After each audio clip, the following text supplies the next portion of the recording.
after the sensational overhead kick of ChesnoidGaming that ultimately got us nothing because of the worst penalty decision you've seen from a referee for quite a while, we find ourselves in a stickier situation than the sticky situation we were already in. 5 points to safety, Bristol City and Birmingham City both with games in hand. That said, today's first opponent's Ipswich Town, also 6 points above on 37 games played, same as Birmingham City with regards to points tally. Our goal difference is not good.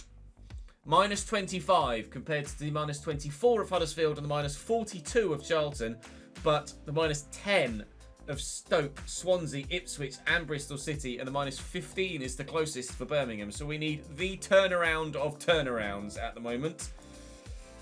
We can live in hope that we can do it. Whether we actually can or not remains to be seen. Forrest is back from injury. Balagizi is on his way back from injury, but he's dropped to 65 rated. That injury has murdered James Balagizi's ability at playing football. He was 67 rated at the beginning of the season, went up to 68, has now come down to 65. Oh man, that sucks. It means if we go down, we're more likely to be able to keep him next season, I suppose, but it sucks. Today we're saying thank you to those of you on the board behind me for your continued support. Ryan, Fury and Weekly Will, thank you very much for that continued support. I appreciate that it's not been the most successful of seasons, but hopefully you guys have found it entertaining nonetheless, and there's still 9 games left for something dramatic to happen. Firstly, Ipswich Town. Their starting lineup: Hurst, Chaplin, Burns and Harness, Morsey and Luongo. They're missing Taylor and Broadhead through international duty, which is good for us. But they are actually a really good side. But 19th in the table. Premier League in real life. We will be doing a save with them in FC25. But will we get the victory here today? Clark. Onside here, Burns, and in a good position. Kingsley's trying to get to him but can't. There's space here for Chaplin. Men arriving on the edge of the box. Here's Massimo Luongo, and Stevens has to help that over the top. I think that was Everton taking a 1-0 lead. I'm not sure who they were playing against. We are desperate for our relegation rivals to drop points, because we've got pretty hefty, very hefty gap to overturn. I don't know where the foul was in there. Cambridge United were in a similar position in League One 2 seasons ago, and by winning 5 of their last 9, were able to survive on the final day. All what we would give for that to happen again. Chaplin. Finish from Hurst. Wow. First time effort. Unstoppable. Can't get near him. Bang, says Nolan in chat. Bang is absolutely the word. You're closing down Chaplin, just squares it. You don't have a chance to do anything. It's just in before you've even realised where it's ended up. It's Hurst's 8th goal only of the season for Ipswich Town. It could be invaluable. Let's get away from Sorensen, does so. Wolfenden. Morsey again. Manzebe, lovely ball into Chaplin. Just trying to stand him up. Can't do so. Finish! Marcus Harness. 2-0 Ipswich. We are dropping like a stone here in the Championship. Like an absolute rock. Oh, he's through the gap. He's away. It's going to be 3. It's not 3. Either way, the goal difference doesn't really matter at the minute. If we turn the points around, even still with a goal difference, I don't think it's going to get back to what we need it to be finishing above anyone on goal difference at the end of the season. Yengi outmuscled off that as if he was a 4-year-old little girl. Stevens makes the save. So if we are to somehow keep ourselves up, we are going to have to get more points than someone else. At the minute, the only people we've got more points than is Charlton. It's been such a poor run of form at the end of this season. We looked like we were turning things around on the run into the January transfer window, and I was really pleased with the signings we made. But I can't even begin to tell you why or how it's fallen apart the way that it has. Performances have not been there. Individual mistakes with chances and goal scoring have been a killer. Like that Liam Lee effort. Like how that hasn't ended up in the back of the net, I couldn't tell you. We've had so many chances like that.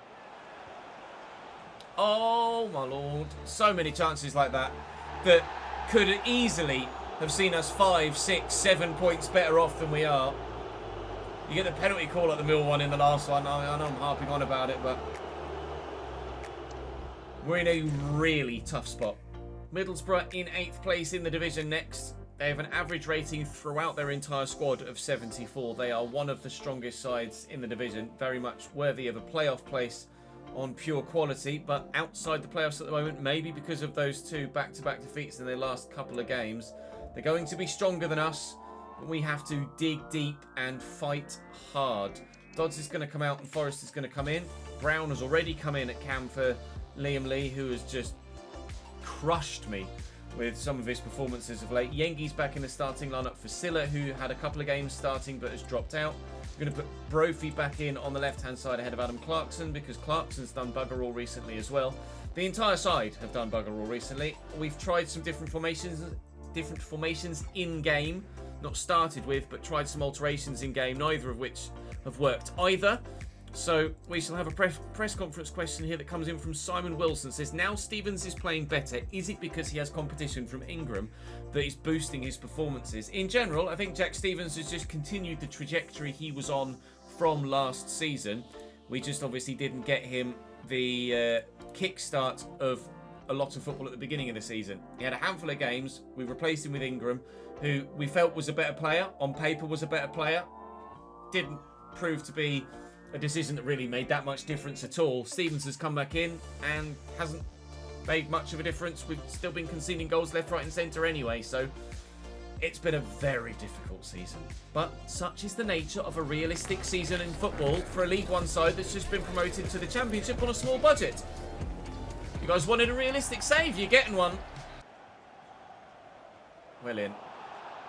Shut up, ref. I've had no luck with referees recently either. Win that header. Alright, just let him bring it down in the box.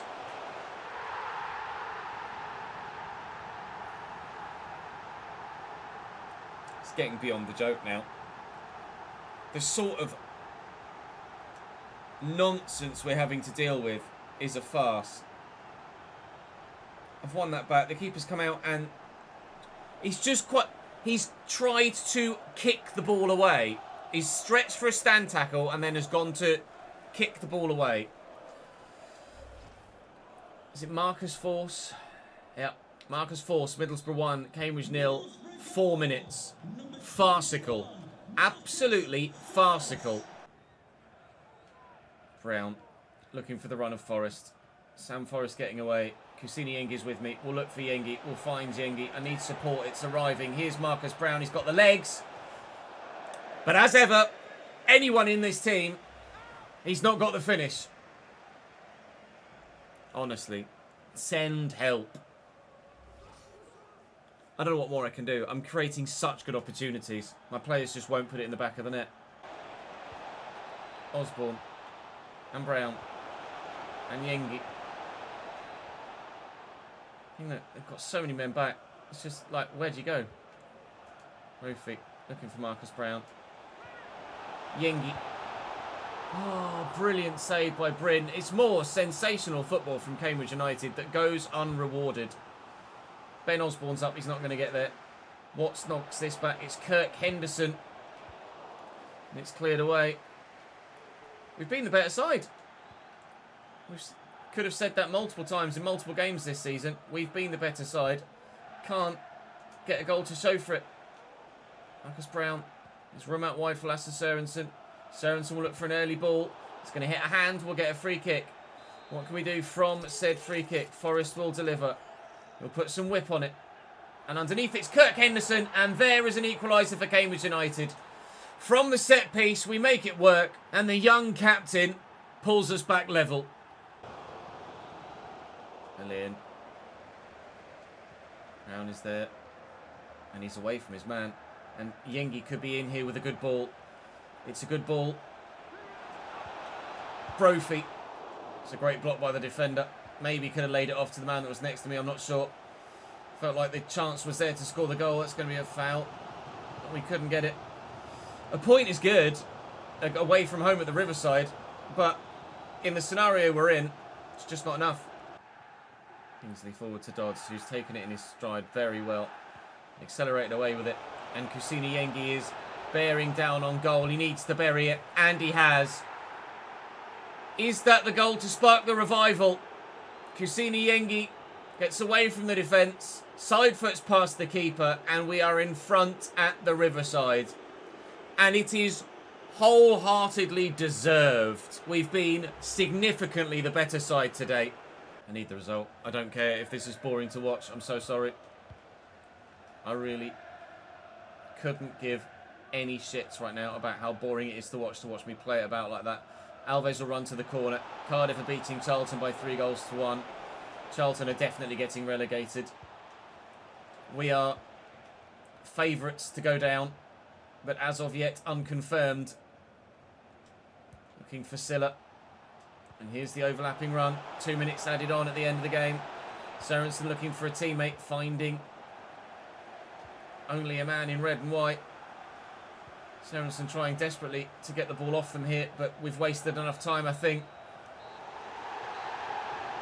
Oh, man. It's nothing but relief. It's nothing but relief at the moment. We just have to hope that other results go our way as well. Huddersfield draw, Stoke win, but against Derby. Hi, just a couple of questions. Every player did their job today. It's the first win in a little while. We have to build from being defensively solid. We had to stay switched on. We were switched on. We got the result. We are 5 points from safety with 7 games to go. We face the might of Southampton in our next game, and the physical monster that is Paul Onuatu up top. Kamaldeen Suleiman on the left-hand side. He's going to be so bloody fast as well. Jamie has asked a press conference question that says, with Yengi seemingly out of form and fans getting on his back, what's your message to Kusini to gain his confidence back? Keep scoring goals. There is only one way for a striker to win back support from his fans, from his manager, from his teammates, to keep putting the ball in the back of the net. Did so with an overhead kick yesterday. He's done so there against Middlesbrough to win us the game. He can do so again here against Southampton. We'll be well on the way. Sulemana is already stretching those legs in the opening stages here. Kyle Walker-Peters. And Charles dibbling. Charles again. Diamande holding it up. Don't foul him. Just stand firm. Stand tall. Sulemana back to Walker-Peters. This is already a different challenge altogether from that Middlesbrough game, isn't it? If we can channel the performance that we got in that last one, somehow squeak a win. At the minute, even a bloody point, I'd be thrilled. Diamande well in, Lasse Sorensen. All the way to the keeper, please. Kusini's up, and he's won it brilliantly, but it's not quite going to fall for Adam Clarkson. Charles to Onuatu. Onuatu with an excellent through ball, and Sulemana's in a very dangerous position here. His footwork is superb. Onuatu. Stevens just gets a hand to it. Diamande to take the corner short to Sulemana. We are clinging on to our clean sheet at the moment. As good as we were against Middlesbrough, it has been all Southampton so far, and I can't even lift it over Sulemana right now. Dodds is going to break away. Got James Balagizi with me, who's back in the starting lineup. 64 rated now, Balagizi. He's lost 4 ratings thanks to that injury, but hopefully he's still got the quality to give us what we need to hopefully score some goals from that cam spot, because they have been particularly difficult to come by. Liam Lee underperformed. Marcus Brown had a great opportunity in the last game and fluffed it. Kingsley will look for... Oh, Yengi here, and Balagizi was waiting. Henderson will look for him. Balagizi beats his man. James Balagizi's in the box. And as I was pulling the trigger, then the defender gets back to him. Already bright signs from the young man, though, who could well be the future of this football club. He and Kirk Henderson, we could build a team around in the core of the team, with Kellen Watts at the back as well. Absolutely, the spine of the team could be very good for years to come, if we can keep hold of our best players. Oh, it's a lovely ball. Diomande Onuachu was there. Just wouldn't do anything. I tried to play it back to the keeper.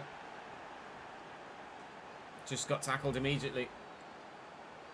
Win the ball back. And before he's even got a chance to get to the ball as it's rebound free, it's fallen straight back to the Southampton man. That's one of those, there is literally zero you can do about that. I've intercepted the ball, but the touch is so heavy, it's just gone straight back to them. And then a first time pass, a first time shot, and you're behind. Sorensen's in behind. Palagisi's there. It's who the ball was meant for. Ref. Put so much power on that, trying to get it past Yengi to get it to Palagisi. Dodds is fighting hard. It's still only one, but... Oh, trying to tackle him. It's just impossible. Honestly, it's like playing against Prime Messi with Sulemana. It is ridiculous. Give me that back. Alright. Diomande, Charles, well in. And it's a very nice turn. We'll get to that though. Oh, it's just so many Southampton men forward there. Dodds countering as fast as possible. Yengi. Dodds. Rafferty. Has to be now. It might be.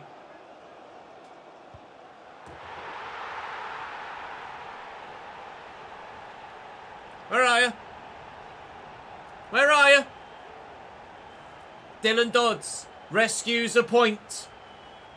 It's not a win, but against a side like this, you'll take it. That touch from Yengi's superb. It's the only good thing he's done all day.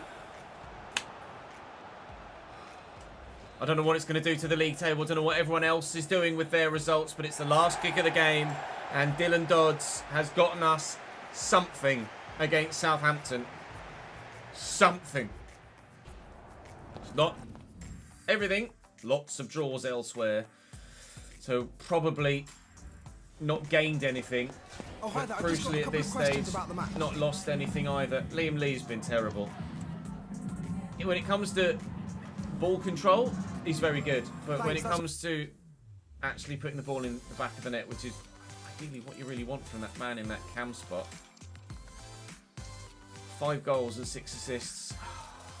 I mean, he's not like he's been any worse than anyone else, but it's just not good enough at this stage, is it? So, as we head into the game against Bristol City at the beginning of the next episode, we have somehow managed to get 4 points from today's episode, which is not what I thought would happen. A defeat to Ipswich, but beating Middlesbrough and drawing with Southampton. Overall, it's got to be a decent day. Balagisi's grown back to 65 now, which is fantastic news for him. The gap is still 5 points with 6 games to go. We are above Huddersfield Town now. Oh, man. It doesn't make for good reading.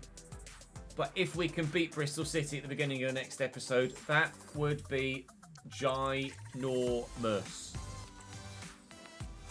It'd be the biggest win of the entire save so far, on top of that Middlesbrough one, which, to be honest, is probably the biggest win of the save so far. It is not over yet. At the moment, that's the best I can give you, but at the moment, that's what we cling to. Don't miss tomorrow and the season finale, will you? I'll see you then.